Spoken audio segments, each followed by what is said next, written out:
राधे वृन्दावनेश्वरी वृषभानुसुते देवी प्रणमामि हरिप्रिये शरणं गन्धप्रविश्य मम वाचनं प्रसुप्तां सञ्जीवयत्यखिलशक्तिधरस्वधाम्ना अन्यांश्च हस्तगणश्रवणत्वगादीन् प्राणान्नमो भगवते पुरुषाय तुभ्यं.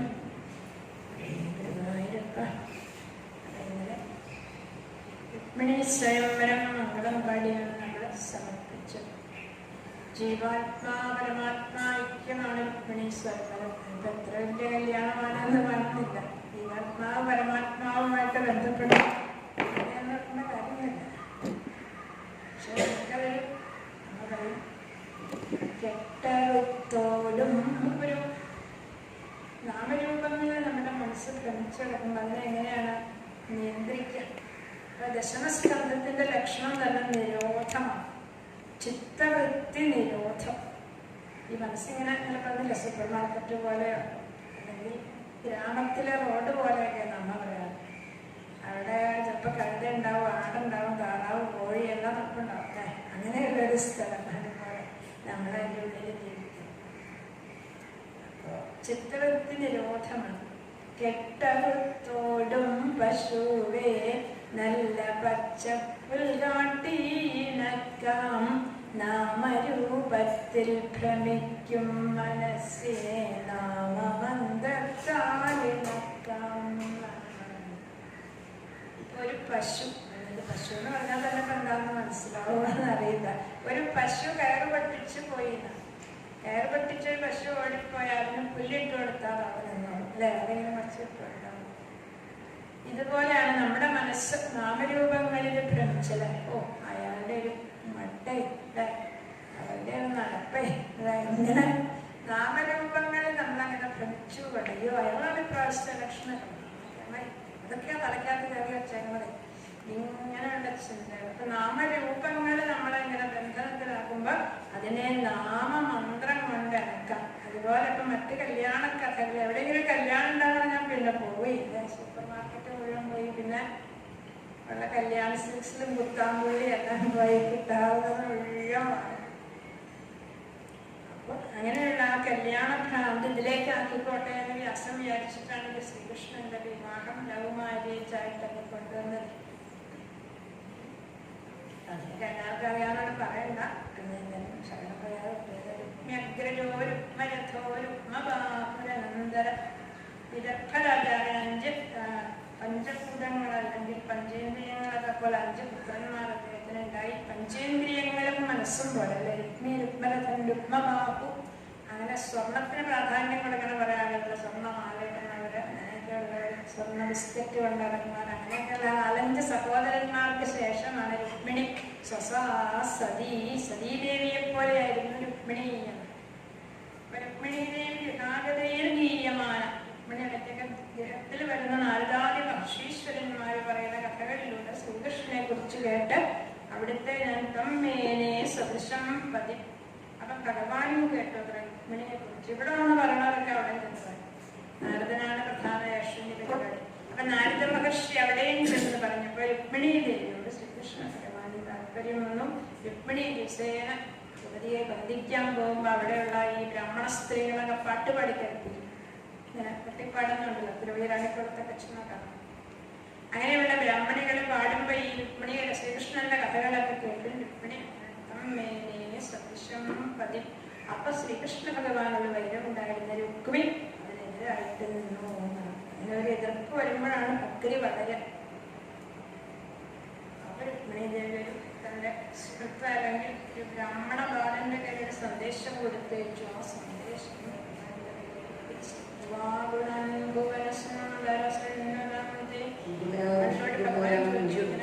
വൃഷ്ടിയൊക്കെ കഴിഞ്ഞു പോകണ്ടല്ലോ അല്ലേ.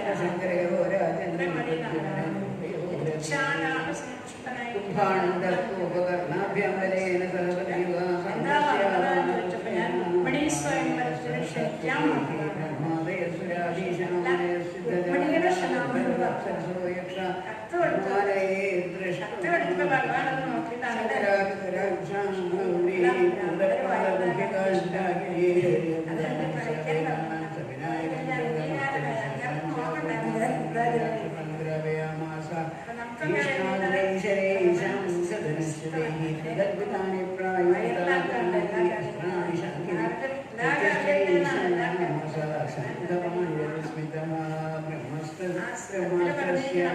ഗുണഗണങ്ങളെ കേട്ട് എന്റെ അംഗനാമങ്ങളും കർമ്മത്തിലൂടെ ഈ ഭഗവത് കഥകൾ അങ്ങനെ കേട്ടിട്ട് ഭഗവത ശ്ലോകങ്ങള് വേദമന്ത്രങ്ങള് മൃതാന്തമയുടെ അമ്മയുടെയൊക്കെ പ്രഭാഷണങ്ങള് വിദേശത്തൊക്കെ ആശുപത്രികളിലൊക്കെ കേൾപ്പിക്കേണ്ടതാണ്. സത്യത്തിന് പ്രത്യേകം ബ്രഹ്മജ്ഞാനിയായിട്ട് അപ്പൊ അങ്ങനെയുള്ള ചില മന്ത്രങ്ങളുണ്ട് നല്ലതാണ്. സംഗീതത്തിനങ്ങനെ ചികിത്സ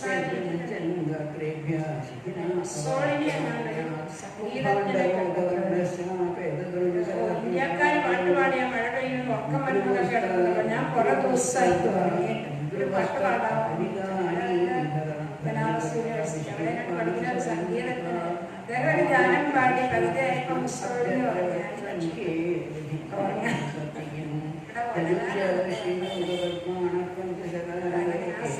കർമ്മത്തിലൂടെ പ്രവേശിച്ച് എന്റെ അംഗതാപങ്ങളൊക്കെ നശിച്ചു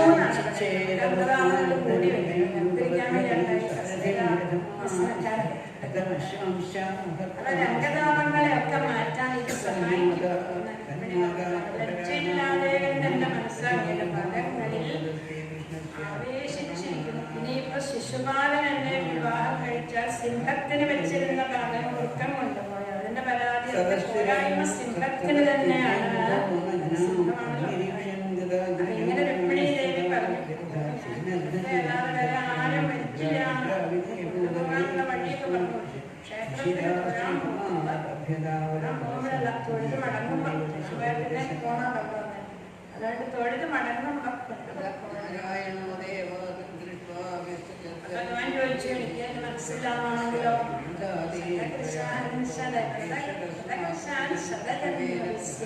പ്രധാനുഷ്ഠാനങ്ങളെ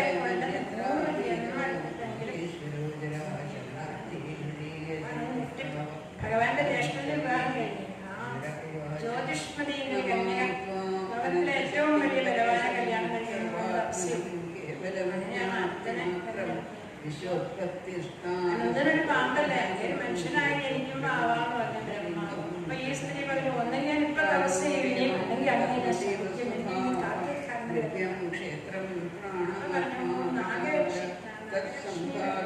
രേവതീ ദേവി ദേവതന്റെ ചൈതന്യമായി രേവതിയായിട്ട് ജനിച്ചുള്ളൂ. ബാക്കി സമയമൊക്കെ ഞാൻ ചുരുക്കിത്തരാം. കല്യാണം ആലോചിക്കാൻ വേണ്ടി ലോകത്തേക്ക് ഈ കുട്ടി ഉണ്ടായി കഴിഞ്ഞപ്പോഴേ ഈ ദേവത മഹാരാജാവിന് സംശയം പാഠം യോഗ്യത ബ്രഹ്മലോകത്തിൽ അടുത്തുള്ള ബ്രഹ്മാവിന്റെ പാട്ട് കേട്ടു. കേട്ട് കഴിഞ്ഞ് ഒരുപാട് യുഗങ്ങൾ കഴിഞ്ഞു പോയി.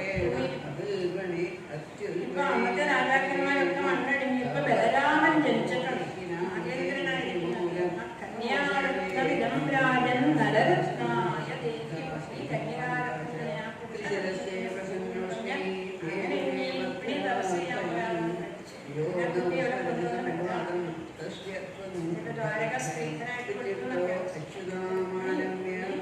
സന്ദേശം കേട്ട് കഴിഞ്ഞ് ഭഗവാൻ പറഞ്ഞു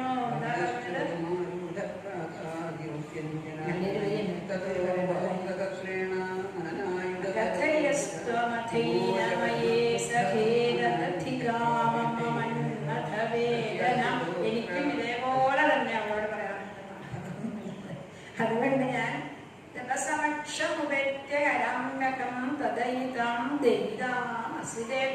ഭഗവതി പറഞ്ഞ എനിക്ക് ഉറക്കമില്ല 2 ദിവസമായിരുന്നു. നമ്മൾ ഉറക്കൊഴിച്ച ഭഗവാനെ വെച്ച് ഭഗവാനോട് എണീക്കുമ്പോൾ ഭഗവാൻ ഉറക്കണ്ടാകുന്നുണ്ടെങ്കിൽ നമ്മൾ എണീറ്റിരിക്കും. ക്രമത്തിൽ അപ്പൊ സന്തുഷ്ടനായിരിക്കുന്ന ആ ബ്രാഹ്മണന്റെ കയ്യും പിടിച്ചപ്പോഴത്തേക്കും തേര് വന്നു. ആ തേര് കയറി ഭഗവാൻ ഭഗവാൻ ആ തേരങ്ങോട്ട് പോയി കഴിഞ്ഞപ്പോൾ അടുത്ത ഗോപുരത്തിലൂടെ ബലരാമന്റെ തേര് വന്നു. ബലരാമൻ ഈ പുള്ളിയെ കണ്ടില്ലെങ്കിൽ ഉറക്കം വരും. ഇവിടെ വന്ന് കൃഷ്ണന്റെ മുറിയിൽ വന്നപ്പോ ശ്രീകോവിലൊക്കെ ശൂന്യം. വിഗ്രഹം പോയി. അയ്യോ എവിടെ പോയി എന്റെ കൃഷ്ണൻ എന്ന് ചോദിച്ചു. അപ്പൊ ദേ ഒരു കത്ത് ഇവിടെ കിടപ്പുണ്ട്. ഇത് കണ്ടിട്ടാ പോയത്. നോക്കിയപ്പോ കാര്യം കഴിഞ്ഞ ജന്മത്തിൽ വളരെ നല്ല കെട്ടിയാണ് പറഞ്ഞത്. 3 സൂപ്പർ സ്റ്റാറുകളുടെ അഭിനയമാണ്. ബലരാമസ്വാമി കൃതകർമാവിനെ വിളിച്ചിട്ട് യാദവ സൈന്യത്തിനെ മുഴുവൻ ഒഴുക്കിലെത്തി കണ്ണടച്ചു തുറക്കും മുമ്പ് വിദർഭ രാജധാനിയിലെ ഉപവനത്തിൽ വന്നു. അതിന്റെ പിന്നാലെ കൃഷ്ണന്റെ പേര് വന്നത്. കൃഷ്ണൻ പേടിച്ചുപോയി. ഇവിടെ ഇരുമ്പലൊക്കെ മുൻകായിട്ട് നിൽക്കണോ ബലരാമസ്വാമി വിളിച്ചേക്കുന്ന സൂര്യനെ പോലെ ചെന്ന് നമസ്കരിച്ചു. അപ്പൊ ബ്രാഹ്മണനും കൂടെയുണ്ട്. രണ്ടുപേരും ഇങ്ങനെ വരയ്ക്കുക. എന്താ പിന്നെ ബലരാമൻ പറയാവോ? പറയാൻ പറഞ്ഞാൽ ബലരാമൻ പറഞ്ഞു പോയി പറഞ്ഞോളൂ. ബലരാമൻ സത്യം ചെയ്തിട്ടുണ്ട്. രുക്മിണിയെ കൊണ്ട് കൃഷ്ണൻ പൊക്കോളാം ആശ്വാസം.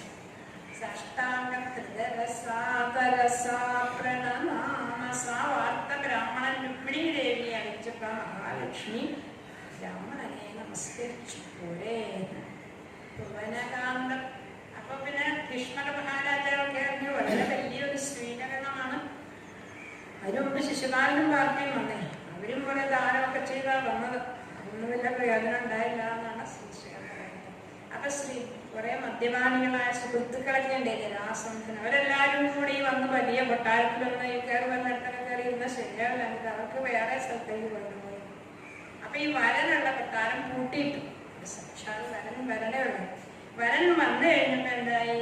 കൽപ്പിതന്യനിവേശന് അവരൊക്കെ പോയി കഴിഞ്ഞിരിക്കണോ? ഈ ഒരു കൊട്ടാരം ഉള്ളൂ. ഭീഷ്മക മഹാരാജ ഗംഭീരായിട്ട് കൊണ്ടിരിക്കും.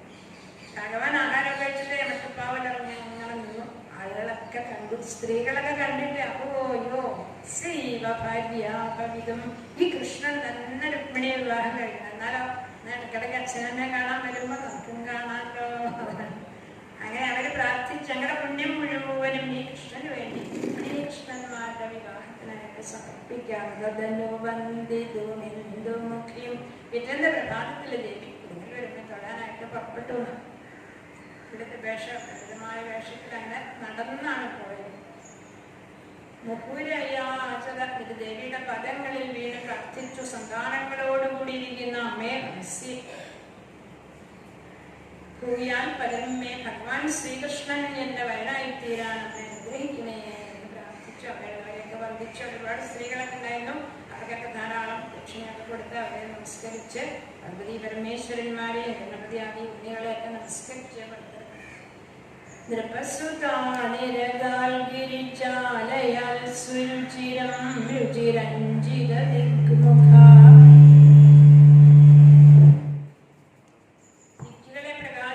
കാന്തിയോടുകൂടി രുക്മിണി ദേവി പുറത്തേക്ക് ഇറങ്ങി. രാജാക്കന്മാരൊക്കെ പാലപ്പുറത്ത് കുതിരപ്പുറത്തൊക്കെ കയറി ഇരുന്നിങ്ങനെ രുക്മിണി വരണം നോക്കിയിരുന്നു. അപ്പൊ അവർക്ക് തോന്നി ഇനിയിപ്പൊ എന്നെ കണ്ടില്ലെങ്കിലോ എല്ലാവരും അവിടെ വഴിയിലൊക്കെ ഇങ്ങനെ ഇറങ്ങി നിൽക്കാൻ തുടങ്ങി. അതൊക്കെയല്ലോ എല്ലാവരും രുക്മിണി ദേവിയെ ചെറിയ നമസ്കരിക്കുന്നു. രുക്മിണിയിലങ്ങനെ അത് കുറെ വർണ്ണനയുണ്ട് കിളിപ്പാട്ട് ഭാഗവതത്തിലൊക്കെ. അതെല്ലാം കഴിഞ്ഞു. ഭുവനമോഹനരൂപരുച ത്വമപിദേവകടാക്ഷവിമോക്ഷണ. രുക്മിണി ദേവി നോക്കുമ്പോ അനവധി രാജാക്കന്മാർ തടഞ്ഞു നിൽക്കുന്നു. അപ്പൊ എവിടെയോ കൃഷ്ണനുണ്ടായെന്ന് അറിയാൻ വേണ്ടി അറിഞ്ഞിട്ട് മുടി ഇങ്ങനെ മാറ്റും പോലെ എല്ലാവരും നോക്കിയപ്പോ അച്യുതം ദദശ. അങ്ങനെയുള്ള സൂത്രങ്ങളൊക്കെ സ്ത്രീകൾക്ക് തോന്നുന്നതാണ് പറയാൻ. അപ്പൊ കണ്ടു, കൃഷ്ണനെ കണ്ടു. അപ്പൊ അവിടുന്ന് പെട്ടുപോയി, തീർച്ചയായിട്ടും പെട്ടുപോയി എന്നാണ് അല്പത്തേര് പറയുന്നത്.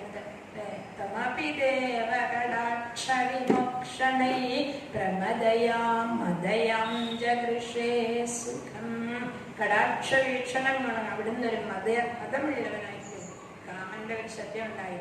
ആ നിമിഷം എന്തായി? ഭഗവാൻ തന്റെ നേരെ അവിടെ എത്തിച്ചിട്ട് കൊലുഗമിഷ്യസി ചന്ദ്രമുഖീതിതാം. ചന്ദ്രമുഖിയായിരിക്കുന്ന ദേവോ ദേവി എവിടെ പോകുന്നു എന്നൊക്കെ തന്റെ നേരിലേക്ക് വിളിച്ചു കേട്ടു. അപ്പൊ മഹാദേവൻ കൈകൊട്ടിയത് പണ്ട് ഞാൻ ഓടിയതാണ്, എന്നെ ഓടിച്ച പുള്ളിയാണ് മോഹിനി രൂപമാണ്. അങ്ങനെ മഹാദേവൻ കൈകൊട്ടിയാണ്. ഇതെന്താണ്? പശുപാലനായിരിക്കുന്ന ഇവൻ പണ്ടേ ഇവന്റെ പണി ഇതാണ് പോലെ. ഗോരസത്തിൽ നിന്നു സാരി, സാരിങ്കൽ നിന്നു നാരി. ഇങ്ങനെ ഒരു കള്ളൻ.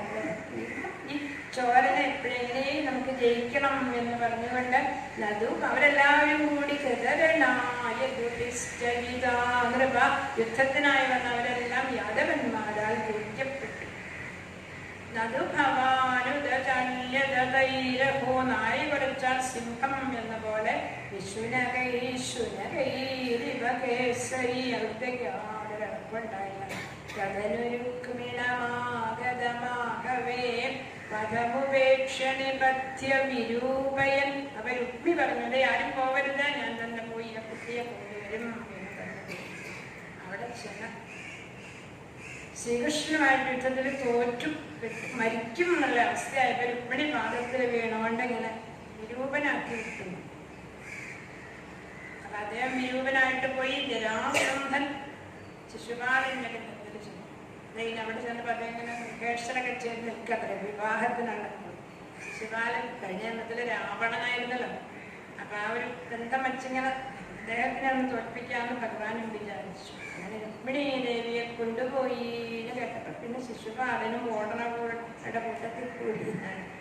അത്രേ ഇതിൽ നാരായണീയത്തിൽ അത്രേ പറയുന്നത്. ഇതിനുശേഷം ബലരാമസ്വാമി വന്നപ്പോ രുക്മിണി ദേവി ദുഃഖിച്ചിരിക്കുന്നതായിട്ട് കണ്ടു. വലിയൊരു ജ്ഞാനോപദേശമൊക്കെ ഉണ്ട് അവിടെ.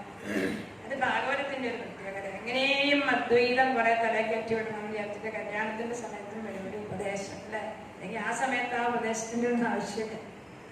അങ്ങനെ ബലരാമസ്വാമിയുടെ ഉപദേശമൊക്കെ കേട്ട് രുക്മിണി ദേവി ആനന്ദമായിട്ടിരുന്നു. നേരെ അതിവേഗത്തിൽ ദ്വാരകയിലെത്തി. അതിനു മുമ്പേ വാർത്ത അറിഞ്ഞു എല്ലാവരും. അവിടെ എല്ലായിടത്തും പന്തലായിരുന്നു. രുക്മിണി ദേവിയുടെ വിവാഹം ഗംഭീരമായിട്ട് കഴിഞ്ഞു. നവസമാഗമ അങ്കലംവാടി ആ കഥ അവസാനിച്ചു. എന്നാൽ അങ്ങനെ ഒരു മംഗളമായിരുന്നോ ചോദിച്ചതല്ല. ദേവിയുടെ വിവാഹം കഴിഞ്ഞു. പുത്രനുണ്ടായി. ഭഗവാന് പുത്രനുണ്ടായിട്ട് അത് ഏഴിലമാളിയുടെ മുകളിലും കണ്ട കിടക്കണം. അവിടുന്ന് ആ കുട്ടി എടുത്തുകൊണ്ട് കയറാണ്. കള്ളന്മാരല്ലേ, ചോരാം ശിരോമണി, അങ്ങനെന്താ മഹാദേവൻ അങ്ങനെ ഒരു പേര്. അതുപോലെ ഈ കള്ളന്മാരുടെ രാജാവായിരിക്കുന്ന ഗുരുവായൂരപ്പന്റെ മുറിയിൽ നിന്ന് ഗുരുവായൂരപ്പന് ആദ്യം ഉണ്ടായ മകൻ, അതും പ്രദ്യുമ്നൻ, കാമദേവന്റെ അംശമായിട്ട് 4 വ്യൂഹങ്ങളിൽപ്പെട്ടയാളാ പ്രദ്യുമ്നൻ. ആ പ്രദ്യുമ്നനെ അപഹരിച്ചു കൊണ്ടുപോയി ശമ്പരാസുരൻ. അയാളുടെ പൂർവ്വജന്മ ശത്രുവായിരുന്നു. അപ്പൊ അയാളുടെ അറിഞ്ഞിവിടെ വന്ന് മായയാ കൊണ്ടുപോയി. കുട്ടിയെ കാണാതെ എല്ലാവരും കരഞ്ഞിരിക്കുമ്പോ ഈ കുട്ടിയെ കൊണ്ട് അയാൾ വെള്ളത്തിലിട്ടു, സമുദ്രത്തിലിട്ടു. നോക്കണേ, ആയുസ് ഉണ്ടെങ്കിൽ രക്ഷപ്പെടില്ല. എത്ര കുട്ടികൾ രക്ഷപ്പെട്ട കഥകളൊക്കെ യൂട്യൂബിലൊക്കെ വരുന്നുണ്ട്. അതുപോലെ ഈ കുട്ടിയെ കടലിലിറങ്ങിയവര് മീനിന്റെ വായിൽ ചെന്നു വീണു. കടിച്ച മീനായിരുന്നു. അതിനെ വിഴുങ്ങിയതോടുകൂടി അതിനെ വലയിട്ടാരോ പിടിച്ചത് ശമ്പരാസുരന്റെ ആൾക്കാരായിരുന്നു. അയാള് ശമ്പരാസുരനെ കൊണ്ടുപോയി. അപ്പൊ ഈ പ്രദ്യുമ്നന്റെ ഭാര്യയായിരിക്കുന്ന രതീദേവി അവിടെ താമസമുണ്ട് അടുക്കളയിൽ. നോൺ വെജിറ്റേറിയൻ, മറ്റേ സ്ഥലം വെജിറ്റേറിയൻ മാത്രം ചെയ്യുന്നിടത്തൊക്കെ. അപ്പൊ ഈ മീനിനെ കീറിയപ്പോ മീനിനെ നോൺ അടുക്കളയിലേക്ക് കൊടുത്തിട്ട് കുഞ്ഞിനെ രതീദേവിക്ക് കൊണ്ടുപോയി. രതീദേവി ആ കുട്ടിയെ കിട്ടിയപ്പോഴേ നാരദ മഹർഷി അവിടെ വന്ന് പറഞ്ഞു, ഇങ്ങനെ എന്റെ മകനാണ്, എന്റെ ഹസ്ബൻഡാണ് ഇദ്ദേഹം. ഭർത്താവിനെ കയ്യിൽ കിട്ടി വളർത്തിക്കൊണ്ടുവന്ന് ഭർത്താവിനെ വളർത്തി. അങ്ങനെ ഉണ്ട് തന്നെ. എന്നാലും ഭർത്താവിനെ അവരുടെ വരച്ച വരയിലൊക്കെ ചെറുത്തന ആളുകളുണ്ട്. ആ രീതിയിൽ രസായന ചികിത്സയൊക്കെ കൊടുത്ത് രതീദേവി വളരെ വേഗത്തിൽ പ്രദ്യുമ്നനെ വളർത്തിയെടുത്തു. പ്രദ്യുമ്നനും ചെറിയൊരു സംശയം തോന്നി, ഇതെന്റെ അമ്മയല്ലേ എന്നൊക്കെ പറഞ്ഞല്ല. ഭവാൻ നാരായണ സുത, അവിടുന്ന് ശ്രീനാരായണന്റെ പുത്രനാണ് എന്നൊക്കെ പറഞ്ഞിട്ട് ശമ്പരാസുരന്റെ കാര്യം, പഴയ പൂർവ്വജന്മ കാര്യങ്ങളൊക്കെ ഓർമ്മ വന്നു. മായായുദ്ധനെല്ലാം പഠിപ്പിച്ചു രതീദേവി. ആ രതീദേവി അങ്ങനെ ശമ്പരനെ വെല്ലുവിളിച്ചു. അതിനും അയാൾക്ക് ഒരുപാട് മായ അറിയാം. മായയെ മുഴുവൻ നശിപ്പിച്ച് ശമ്പരാസുരനെ വധിച്ച് രതീദേവിയോടുകൂടി പ്രദ്യുമ്നൻ ദ്വാരകയിലെത്തി. ഒരു മിന്നലും മേഘവും കൂടി വന്ന പോലെ തോന്നി. സുധർമ്മ സഭയിൽ വന്ന് നിന്നു 2 പേര്. ആളുകളൊക്കെ ഓടി വന്നു. ശ്രീകൃഷ്ണ ഭഗവാൻ വേറൊരു വിവാഹം കഴിച്ചു വരികയെന്ന് വിചാരിച്ചു. അത്രയും ഒലിപ്പത്ര കണ്ടാൽ. അങ്ങനെ അവര് വന്നു കഴിഞ്ഞപ്പം ശ്രീകൃഷ്ണനെ മുണ്ടി ആരോ എന്തോ രുക്മിണി ദേവി വിചാരിച്ചു, എന്റെ നഷ്ടപ്പെട്ട മകൻ ഉണ്ടായിരുന്നെങ്കിൽ. അപ്പൊ നാരദ മനുഷ്യരൊക്കെ പറഞ്ഞു. എല്ലാവരും സ്വീകരിച്ചു. അപ്പൊ ഈ കുട്ടി പോയപ്പോഴും ഭഗവാൻ ഒരു മാറ്റമില്ല. തിരിച്ചു വന്നോ നന്നായി. പ്രസ്ഥാസനം എന്താണെന്ന് കാണിച്ചു. പിന്നെ സത്രാജ്യത്തിന്റെ എന്താ പറയാന്നല്ലേ, സ്വന്തകമ്മണി മോഷ്ടിച്ചു. പ്രസേനനെ കൊന്നവൻ അരുവന്തൻ, പ്രസേനനെ കൊന്നവൻ ഈശ്വരൻ. അങ്ങനെ സത്രാജ്യത്തെ എന്നൊരു സൂര്യഭക്തനുണ്ടായിരുന്നു ദ്വാരകയില്. ശ്രീകൃഷ്ണ ഭഗവാനോടെ കത്തിയിട്ടും അയാള് പോയി റോഡ് കടലിന്റെ തീരത്ത് പോയിട്ട് സൂര്യനെ ഉപാസിച്ച് അങ്ങനെ എടുത്തില്ല. രാവിലെ എണീറ്റ് സൂര്യ നമസ്കാരം ജോലി പറയും പറയണ്ട. അങ്ങനെ കഷ്ടം. അപ്പൊ അങ്ങനെയൊക്കെ ചെയ്തു. 10 നാമം ജപിക്കാമെന്നൊന്നും തോന്നിയില്ല.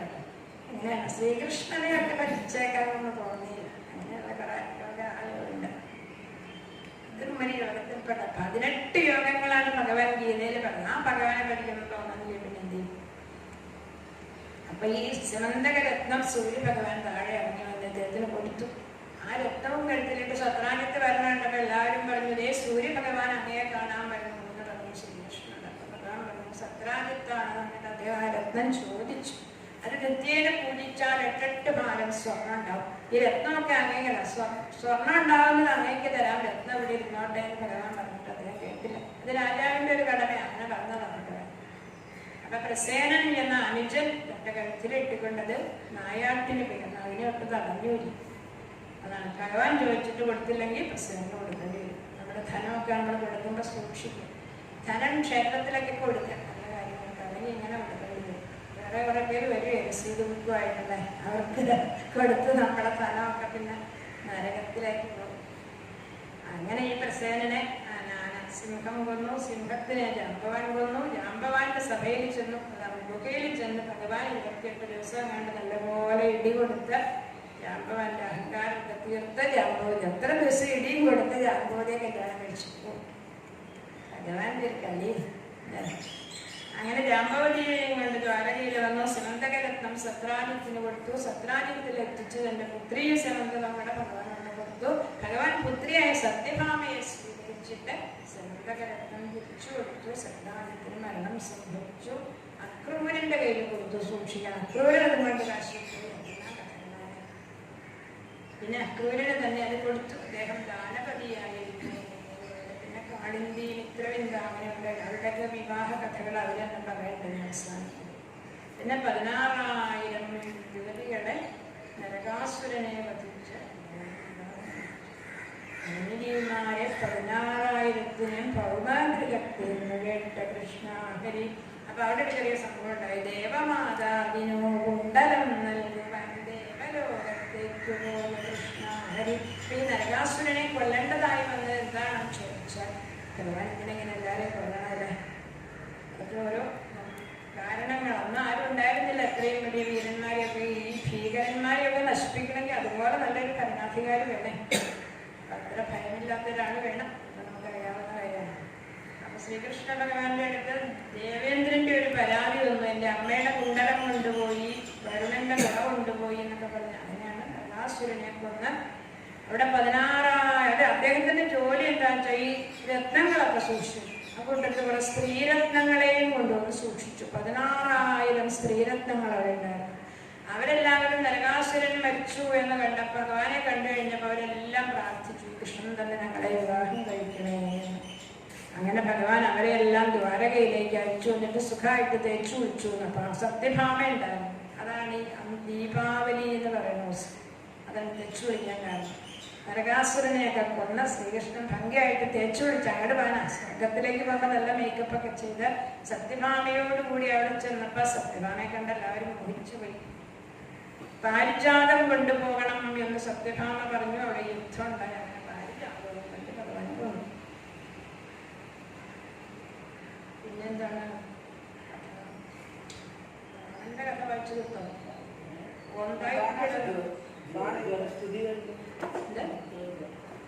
ജലസ്തുതി കഴിഞ്ഞു. 16,000-നെ പൂർണ്ണത്തിന് വേണ്ട കൃഷ്ണഹരി. ദേവമാതാവിനോ കുണ്ടലം നൽകുവാൻ ദേവലോകത്തേക്ക് പോയ കൃഷ്ണഹരി. കൽപ്പകവൃക്ഷം പറിച്ചിങ്ങ കൊണ്ടുപോകും ഉപ്പലാക്ഷിക്കൂ കൃഷ്ണ. പിന്നീട് വൈരപ്പിതങ്ങളുടെ ഉള്ളറിഞ്ഞേട് വൻ വൈരാഗ്യമോടരുൾ ചെയ്ത കൃഷ്ണഹരി. ശ്രീകൃഷ്ണനും രുക്മിണിയും തമ്മിൽ ഒരു കലഹമുണ്ടായി. കലഹമാണോ എന്ന് ചോദിച്ചാൽ എല്ലാം കലഹമാണ് ഒരു രീതിയിൽ നോക്കിയാൽ. കലി ഏറ്റവും വലിയ ഉപദ്രവമാണ്. ആ കലികാലം തന്നെയാണ് നമ്മളൊക്കെ ഇവിടെ പിടിച്ചിരുത്തി ഇപ്പൊ നാമം ജപിക്കുന്നത്. കലിയിൽ മാത്രമാണ് ഈ നാമഞ്ജപം കൊണ്ട് മോക്ഷം കിട്ടുള്ളൂ. മറ്റു യുഗങ്ങളിലൊന്നും നാമഞ്ജപമില്ല. നാമം ജപിക്കാൻ കൃഷ്ണരാമനൊക്കെ പിന്നിലെ ഉണ്ടായത്. അവരെപ്പിണീ കൃഷ്ണന്മാരുടെ കലഹം അത് പറയാനുണ്ട്. ചുമ്മാ ഉണ്ടാക്കിയതാണ്, ശരിക്കുള്ള കാര്യമൊന്നുമല്ല. കൃഷ്ണൻ ചുമ്മാ ദേവിക്ക് വെച്ച പോകാം അല്ലെ. ഇനിയിപ്പോ അങ്ങനെ ഒരുപാട് പേരെയൊക്കെ കല്യാണം കഴിക്കണമെന്നില്ല. അവരൊക്കെ മോഹിച്ചു വന്നപ്പോ ഞാൻ വെറുതെ അവരെ ഒന്ന് തോപ്പിക്കാൻ വേണ്ടി ദേവിയെ കൊണ്ടുവന്നതാണ്. എനിക്ക് അത്രയ്ക്ക് വലിയ താല്പര്യമൊന്നുമില്ല സ്ത്രീകളിലൊന്നും. അതുകൊണ്ട് ആരെച്ചാൽ വിവാഹം കഴിച്ചാൽ പോകാമെന്നൊക്കെയാണ് പറഞ്ഞത്. അങ്ങനെ ഒരുപാട് കാര്യങ്ങളൊക്കെ പറഞ്ഞു. ദേവി അങ്ങനെ മഹാലക്ഷ്മി ഒരുപാട് ഗുണങ്ങൾ. അത് ഞാനാണെങ്കിൽ സമുദ്രത്തിൽ നിന്ന് വിളിച്ച് താമസിക്കുകയാണ് എന്നൊക്കെ ഭഗവാൻ കണ്ട്. അപ്പൊ ഭഗവാൻ എന്തെല്ലാം ദോഷം ദോഷമായിട്ട് പറഞ്ഞു, അതെല്ലാം ദേവി ഗുണമായിട്ട് പറഞ്ഞു. രുക്മിണി ദേവിയുടെ ഗുണത്തെ ഭഗവാനും പറഞ്ഞു, ഭഗവാന്റെ മഹത്വം രുക്മിണിയും പറഞ്ഞു. ജീവക്ഷവം ഭഗതിയിലെ ജീവിച്ചിരിക്കുന്ന ശവങ്ങള് അങ്ങനെയുള്ളതിനെ തങ്ങളുടെ കല്യാണം കഴിക്കുന്നത്. ഭർത്താവിനെ കല്യാണം കഴിയും. ഒരു വ്യക്തിയെ വിവാഹം കഴിക്കുന്നത് എന്തിനാണ്? ഒന്നിച്ച് ധർമ്മം അനുഷ്ഠിക്കാൻ വേണ്ടിയിട്ട്. അപ്പൊ ധർമാനുഷ്ഠാനത്തിന് വേണ്ടി വിവാഹം കഴിക്കുന്നത് ശരീരത്തിനല്ലല്ലോ. എന്നാൽ അങ്ങനെ വിചാരിക്കുന്ന ആളുകൾ ഈശ്വര ഭജനം ചെയ്യേയില്ല. കർത്താവേ ദൈവം എന്നും പറഞ്ഞ് അവർക്കുണ്ടാക്കി കാപ്പിയും പുട്ടും കടലും എല്ലാം ഉണ്ടാക്കി 3 നേരം കൊടുത്ത് അവസാനം രോഗിയെ കഴിയുമ്പോൾ ഈ മരുന്നെടുത്ത് കൊടുക്കാൻ വേണ്ടി ഇവരവിടെ നിൽക്കണം. അങ്ങനെയാണ് ഭക്ത ശുശ്രൂഷ എന്ന് വിചാരിച്ചു വെച്ചിരിക്കുന്നത്. അതാണ് ജീവശവം ഭജതി. അതൊരു ശവമായി കഴിഞ്ഞു, അതിനെ പിന്നെ ശുശ്രൂഷിച്ചുകൊണ്ടിരിക്കുന്നു. അല്ലെ, ഇടയ്ക്കിടയ്ക്കൊക്കെ അതൊക്കെ വിട്ട് ഭഗവാന്റെ അടുത്തേക്ക് ഇതുവരെ ഓടി പോവുക, അതാണ് ആവശ്യം. അപ്പൊ ജീവശവങ്ങളെയാണ് മറ്റുള്ളവരൊക്കെ പതിയായിട്ട് വിളിക്കുന്നത്. ഇതെല്ലാം ഞാൻ ചെയ്യുന്നത് വലിയ കാര്യം തന്നെയാണ്. അവിടെ എന്തെല്ലാം പറഞ്ഞാലും ശരി, ഞാൻ അവിടെ വിട്ട് പോവില്ല എന്ന് ലക്ഷ്മി ദേവി ഉറപ്പിച്ചു പറഞ്ഞു. അപ്പൊ ഭഗവാൻ പറഞ്ഞത് കേൾക്കാൻ വേണ്ടി തന്നെയാണ് ഞാൻ ഇങ്ങനെ ചെയ്തത്. സുന്ദരി വീണു മോഹിച്ചതു കണ്ടിട്ടു മന്ദമെടുത്തു ഗുണർന്ന കൃഷ്ണ. ഇങ്ങനെ പോകാനും അത് പറഞ്ഞു വയ്ക്കുന്നു. പിന്നെ പ്രദ്യുമ്നന്റെ വിവാഹവും കൂടി പറഞ്ഞു. പ്രദ്യുമ്നന്റെ രുക്മിണിയുടെ പുത്രിയെ പ്രദ്യുമ്നൻ വിവാഹം കഴിച്ചതും ആ സമയത്ത് ബലരാമസ്വാമിയും രുക്മിണിയും തമ്മിൽ ഒരു ചൂതുകളിയുണ്ടായിരുന്നു. ചൂതുകളിയിൽ ബലരാമന് വലിയൊരു ഭ്രാന്തായിരുന്നു. അപ്പൊ ബലരാമനും രുക്മിണിയും കൂടി ചൂത് കഴിച്ചിട്ട് അങ്ങനെ ചൂത് കഴിച്ചപ്പോ അവിടെ ജയിച്ചുകൊണ്ടിരിക്കണൊക്കെ ബലരാമനായിരുന്നു. അപ്പൊ കള്ളം പറഞ്ഞ് ഇവർ രുക്മി ജയിച്ചു. നിങ്ങളൊക്കെ പശുപാലന്മാരാണ്, ചൂതിലും പോരിലുമുള്ള സാമർഥ്യം വീരരാം ഭൂപതിമാർക്കേ വരൂ സഖേ. ഹേ ബലരാമ, ശ്രീകൃഷ്ണ, നിങ്ങളെ എമ്മ രാജാവായി, നിങ്ങൾ പശുപാലന്മാരല്ലേ? അപ്പൊ കാണിച്ചു കൊടുക്കാം ബലരാമൻ കാണിച്ചു. അതാണ് നമ്മുടെ കിണക്കൊക്കെ ഇടയ്ക്കുമ്പോൾ ശ്രീരാമകൃഷ്ണൻ പറയുന്നില്ല, ചീറ്റെങ്കിലും വേണം അല്ലെ, കടിക്കണമെന്ന് പറയണില്ല. എന്നാലും ഇന്ന് പാമ്പിനോട് പറഞ്ഞ പോലെ ബലരാമൻ തന്റെ കൽപ്പല പരിഖം കൊണ്ട് തന്നെ, അല്ലെങ്കിൽ ചൂത് പലക കൊണ്ട് തന്നെ ശല്യം ഒഴിവാക്കി. പിന്നീട് ബാണന്റെ പുത്രിയായിരിക്കുന്ന ഉഷയെ അനിരുദ്ധൻ വിവാഹം കഴിച്ചു. അനിരുദ്ധനെ മോഷ്ടിച്ചോണ്ട് പോയിരുന്ന രാത്രി കൊണ്ടുപോയി ഉഷയുടെ കിട്ടത്തിലാക്കി കൊടുത്തുള്ള ചിത്രലേഖാനുള്ള സഖി. അവിടെ നാരദ മഹർഷിയുടെ ശിഷ്യയായിരുന്നു.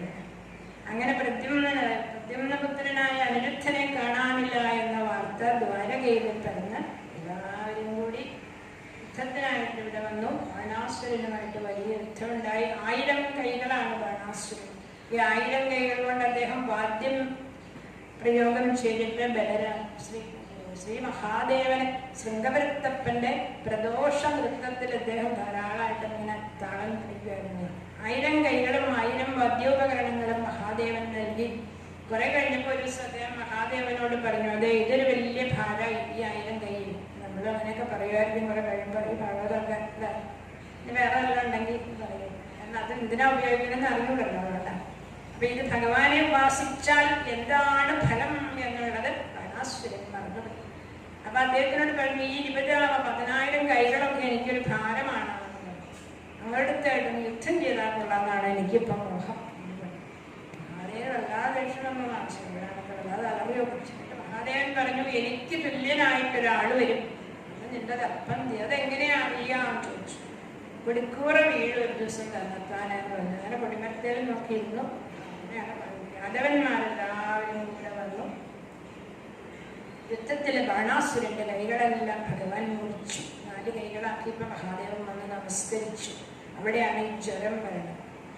അപ്പൊ അന്നൊരു കൊറോണ, അതായത് കോവിഡ് ജ്വരം, ശിവൻ ജ്വരം എന്നൊരു ജ്വരം വന്ന് എല്ലാവരെയും ബാധിച്ചു യാദവന്മാരെ. അപ്പൊ ഭഗവാൻ വിഷ്ണു ജ്വരത്തിനെ സൃഷ്ടിച്ചു. അതിലും വലിയൊരു പനി വന്നപ്പോ 2 ബാക്ടീരിയ തമ്മിൽ വഴക്കൂടാന്നല്ല പറയുന്നത്. അത് തമ്മിൽ യുദ്ധം ചെയ്തതിന്റെ പോലെ വിഷ്ണുജ്വരവും ശിവജ്വരവും തമ്മിൽ യുദ്ധം ചെയ്തിട്ട് വിഷ്ണുജ്വരം ജയിച്ചു. ശിവജ്വരം വിഷ്ണുജ്വരത്തിനെ ആശ്രയിച്ചു. അവിടെ ഒരു സ്തുതിയുണ്ട്, അത് ചൊല്ലിയാൽ പനിയൊക്കെ മാറുന്നതിനുള്ള സന്ദർഭം. ക്ഷീണം ജലദോഷം ഉണ്ടെച്ചാൽ അത് വായിക്കാം. ജലസ്ഥിതി അങ്ങനെ വായിച്ചു. അതൊക്കെ നമ്മുടെ മലയാളത്തിൽ അനുപ്പെടുന്നത്. ഇനി അത് സപ്താഹാകാറുണ്ട്, അങ്ങനെ ഉണ്ടാകാറുണ്ട്. അപ്പൊ ഏതായാലും ബാണാസുരൻ അപ്പം ബോധമുണ്ടായി. അനിരുദ്ധൻ ഇത്രയും വലിയ മഹാദേവനും കൂടി ആരെയാണോ വന്ദിക്കുന്നത് ആ മഹാദേവ ആ കുടുംബവുമായിട്ടാണല്ലോ എൻ്റെ പുത്രി ബന്ധം സ്ഥാപിച്ചത് എന്നിങ്ങനെ സന്തോഷിച്ചുകൊണ്ട് ബാണാസുരൻ ഋഷിയോടുകൂടി അനിരുദ്ധനെ കൊണ്ടുവന്നപ്പെട്ടതായി സമർപ്പിച്ചു. അങ്ങനെ മംഗളം പാടി നമുക്ക് നിർത്താം. ശ്രീകൃഷ്ണ ഗോവിന്ദ